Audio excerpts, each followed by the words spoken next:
Bonjour, mes chrétiennes, c'est encore Evelyne, soyez richement bénie dans le nom précieux de notre Seigneur qui vous accorde une pleine espérance au temps de la fin.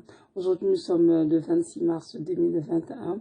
Je vais continuer l'enseignement sur comment éduquer nos enfants.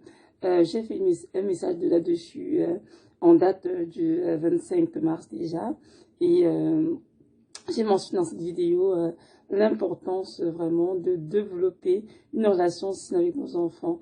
Parce que c'est dans un cadre familial où règne d'amour que doivent être éduqués les enfants. Si un enfant se sent aimé, se sent accepté, se sent compris, cet enfant aura, comment dirais-je, aura une aisance, une facilité à se soumettre aux exigences des parents et il va obéir rapidement. Lorsqu'un enfant se sent rejeté, maltraité ou traité avec mépris ou dédain, cet enfant a de la difficulté à se soumettre aux parents et par conséquent a tendance à se révéler. Donc mes frères, je viens vous inviter vraiment à comprendre que nos enfants sont une blessure de l'Éternel. Nous devons en prendre soin et beaucoup de tendresse, beaucoup d'amour, beaucoup d'humilité, sachant que ces enfants ne sont pas notre propriété, mais sont bel et bien la propriété du Seigneur. Et un jour, nous nous rendons compte de comment nous avons éduqué. Les enfants, c'est vrai, font beaucoup de joie dans toutes les familles, mais les enfants viennent avec une grande responsabilité. Et la nôtre, en tant que chrétiens, c'est vraiment de les conduire jusqu'au paradis, car telle la volonté du Seigneur à leur égard. Aujourd'hui, je vais te donner juste un exemple, vraiment dans cette vidéo, d'une famille dans laquelle une relation saine entre les parents et les enfants. Donc, c'est un exemple pour illustrer la vidéo que j'ai faite en date d'hier, en date du 25 mars 2021. Donc voilà, lorsqu'un enfant, comme j'ai dit tantôt, est dans une maison et que cet enfant se sent aimé, accepté, compris, et cet enfant a vraiment beaucoup de facilité à se soumettre à ce que les parents lui demandent. Et le parent doit vraiment être à l'écoute de l'enfant. C'est vrai qu'au début, lorsqu'un enfant vient de naître, je veux dire, lorsqu'il est bébé, 1 an, 2 ans, 3 ans, 4 ans, 5 ans, de manière générale, l'enfant a tendance à se soumettre à tout ce qu'on lui demande, parce que l'enfant, c'est un enfant, il ne décide encore rien de vraiment bon. Mais plus on s'en voit, plus l'enfant grandit, je dirais même déjà avec 4 ans, 5 ans, l'enfant commence à avoir des préférences.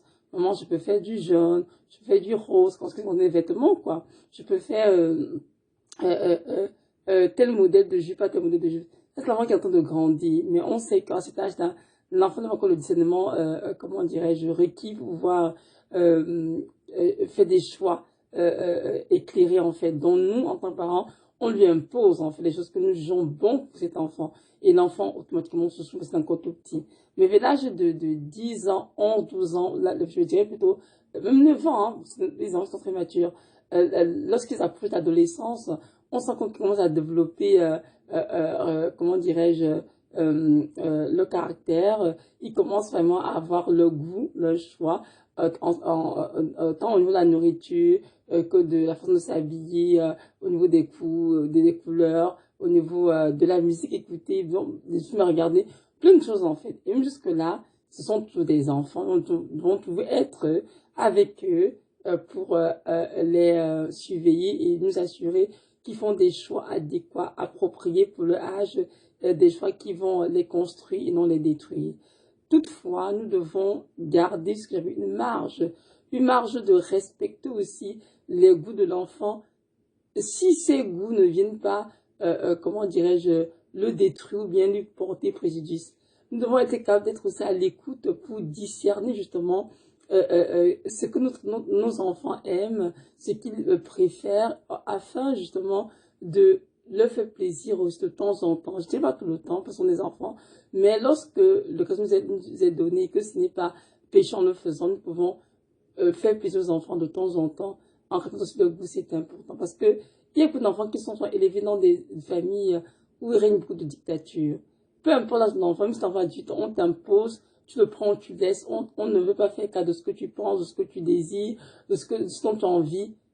Et ça, ce n'est pas bien, parce que l'enfant, dans tout ça, se sent pas aimé, malheureusement, mais se sent plutôt comme on le tolère, nous malgré nous. Et ça, ce n'est pas une bonne chose envers nos enfants. Je pense qu'en tant que parents, nous devons être à l'écoute, justement, Et pour pouvoir discerner ce que nos enfants désirent, leurs préférences par rapport à plein de choses. Et c'est capable parfois de, comment dirais-je, je dirais, d'assouplir un peu hein, les exigences pour pouvoir leur faire plaisir. Je prends un exemple. Il y a un enfant, une petite fille qui est de 10 ans qui fait son anniversaire.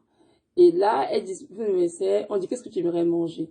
Elle donne ses préférences. Qu'est-ce que tu veux avoir comme gâteau? Elle dit, je veux avoir un gâteau, admettons, à la vanille, par exemple.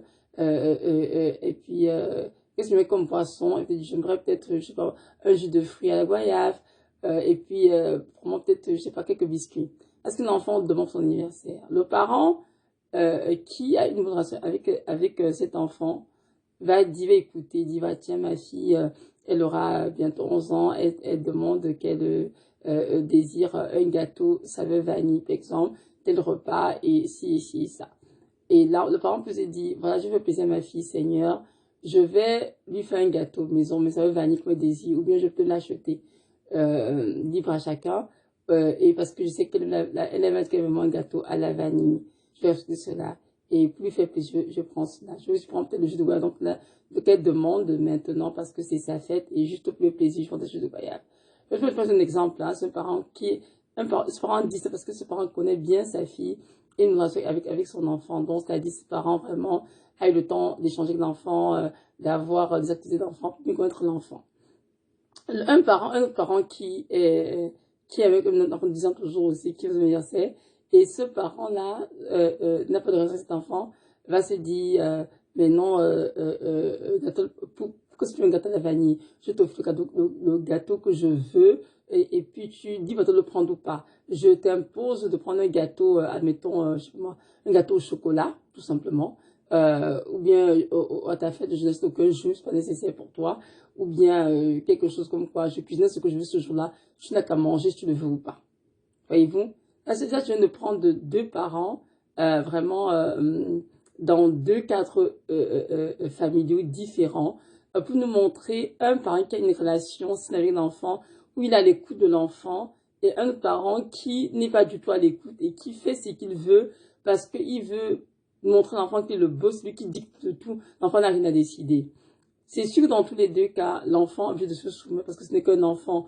Peu importe ses désirs, ses préférences, il ne peut rien faire contre la volonté du parent. Mais j'aimerais nous rappeler dans cette vidéo que notre Dieu, qui est notre signe qui Nazareth, nous aime d'un amour inconditionnel. Et même avec nous, il est extrêmement patient, extrêmement gentil et extrêmement bon, le Seigneur. Et vous, des choses que Dieu nous accorde comme grâce, que nous ne méritons même pas, parce que s'il regarde nos péchés, aucun ne suffisait dans sa face. Il est un Dieu qui est strict, un Dieu qui nous aime, un Dieu qui est là pour nous transformer, pour nous façonner. Mais le Seigneur Jésus qui nous couvre de ses bontés tous les jours, et nous pouvons tous en témoigner. Notre Dieu a une relation de père et de fils, père et fille. Et il s'attend qu'à notre tour, que nous avons aussi une relation de père et de fils avec nos enfants, père et filles. Une relation, comme j'ai dit hier, vraiment où règne la communion, l'échange, l'amour, le respect, l'honneur. C'est très très important, mes frères et sœurs. Parce qu'un enfant qui vit dans un environnement pareil, non seulement il nous prendra pour modèle, il aura des bonnes valeurs et il va se soumettre aux exigences des parents rapidement. Mais un enfant à qui on impose tout, on décide tout pour lui, il n'a jamais aucun mot à dire. Un enfant qui se sent brimé dans tous ses choix et ne peut pas dire un mot, ce n'est pas du tout normal, ce n'est pas bien pour l'enfant. Parce que l'enfant va grandir en se disant, il va vraiment aimer, malheureusement. Oui, c'est triste de dire cela, mais c'est vraiment ça. Vous savez, les enfants sont des êtres qui sont parfois très peu expressifs. Hein. Donc même s'ils ne le disent pas, tout de même, au fond d'eux, ils sentent qu'ils ne sont pas aimés, malheureusement. Et l'ennemi en profitera, comme je dis dans d'autres vidéos, pour les rendre vulnérables et évidemment les détruire, malheureusement. Nous devons comprendre que l'amour est une arme puissante contre tous les œuvres des ténèbres. L'amour est une arme puissante contre la rébellion. L'amour ne faillit jamais, nous dit 1 Corinthiens 13. Donc, nous devons comprendre que tout doit se faire avec amour. Tout doit se faire dans l'amour du Christ. Et tout cela pour la gloire de Dieu. Nous n'avons pas besoin de prouver nos enfants que nous sommes des êtres méchants, dictateurs, autoritaires, pour qu'ils puissent nous aimer ou nous écouter. Nous avons besoin de nous leur prouver que nous les aimons et que nous sommes fiers d'être leurs parents. Que peut-être peu importe leurs défauts, nous serons tout là pour eux. Dans ce cadre d'amour, de confiance, qu'ils vont s'épanouir, grandir et aimer Christ. C'est ce que nous prêchons tant dans leurs oreilles. J'aimerais juste bien mettre en face ce que je dis. Je ne dis pas ici que nous allons céder à tous les caprices des enfants pour leur faire plaisir, dans le but, comment dirais-je, de leur donner tout ce qu'ils désirent. Non, du tout, du tout. Je dis ici que des fois, nous pouvons assouplir les exigences quand ce qu'ils demandent n'est pas préjudiciable. Comme par exemple, sur un cadeau d'anniversaire, la jeune fille de 10 ans veut un cadeau d'anniversaire à la vanille, mais qu'on lui impose un gâteau d'anniversaire, au chocolat. Quand entre chocolat d'anniversaire, ça change quoi? Ça change absolument rien. C'est une question de saveur, de goût. Donc, elle a le droit d'avoir son goût, elle doit le dire, maman, s'il te plaît, je m'envoie un gâteau à la vanille pour mon anniversaire. Et si nous pourrons le lui offrir, donnons-lui donc ce qu'elle demande. Et si vous pouvez aussi le faire, vous dites, non, machin, on peut t'offrir cette année ce gâteau, peut-être une autre année, une année prochaine, ça n'en pourra pas. Dans l'amour, dans la paix aussi, l'enfant comprendra. Comprenez? Je peux ici des parents qui ont cette tendance à imposer tout aux enfants, juste même pas pure méchanceté. Moi, j'ai envie de dire des enfants dans un magasin, avec le papa, l'enfant dit, papa, je m'envoie une casquette de couleur, admettons, rouge. Le parent dit, pourquoi du rouge? Je n'aime pas le rouge, je te propose de prendre du gris ou du blanc. Ça, c'est comme brimer l'enfant au niveau de ses choix. Parce que l'enfant a le droit d'avoir une casquette de couleur rouge, jaune, noir ou vert. Ça change quoi à l'enfant? Absolument rien. L'important, c'est qu'il ait une casquette qui peut le protéger du soleil ou non. Donc, sont parfois ces choses que nous faisons, que nous négligeons, et l'enfant, dans son fond intérieur, se sent brimé, délaissé, abandonné, et ma conséquence, pas aimé du tout, malheureusement. Donc, nous devons vraiment, mes frères et sœurs, nous réveiller de toutes ces choses et les corriger, parce que nous ne sommes pas là pour les maltraiter, les brimer, ou même pour être très très dur avec eux. Nous sommes là juste pour les éduquer de manière correcte, être envers eux, être ferme, c'est sûr, les instruire, les corriger, c'est très très très important, et leur montrer qu'on les aime beaucoup et vraiment contribuer à les garder sur le chemin de la vie éternelle afin qu'ils puissent se terminer leur course au paradis près du Seigneur. Donc, je vous invite vraiment, une fois de plus cette vidéo, mes frères et sœurs, concentrons-nous sur la relation avec nos enfants. Faisons que nous ayons pour avoir une relation aussi avec nos enfants. Prions le Seigneur de nous donner cette grâce vraiment d'être remplis d'amour, de compassion, de patience et de douceur envers nos enfants. C'est très important.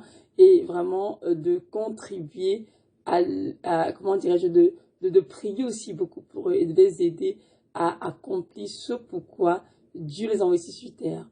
Et comprenons bien que ces enfants que nous a donnés ne sont pas juste comment dirais des décorations dans nos vies. Non, sont des prophètes, des prophétesses, des docteurs, des évangélistes. En tout cas, ils ont beaucoup de dons pour la gloire de Dieu. Alors, sont de ceux qui vont les aider à bâtir l'avenir et non de ceux qui vont les détruire par la dureté, la méchanceté, autour de choses déplorables. Donc voilà, en tout cas, nous allons écouter, soyez extrêmement bénis, et que ce petit exemple vous aide vraiment à illustrer la vidéo que je présente d'hier justement concernant relations parents-enfants. Et j'espère qu'elle pourra vraiment aider quelques personnes. Donc voilà, soyez extrêmement bénis, shalom.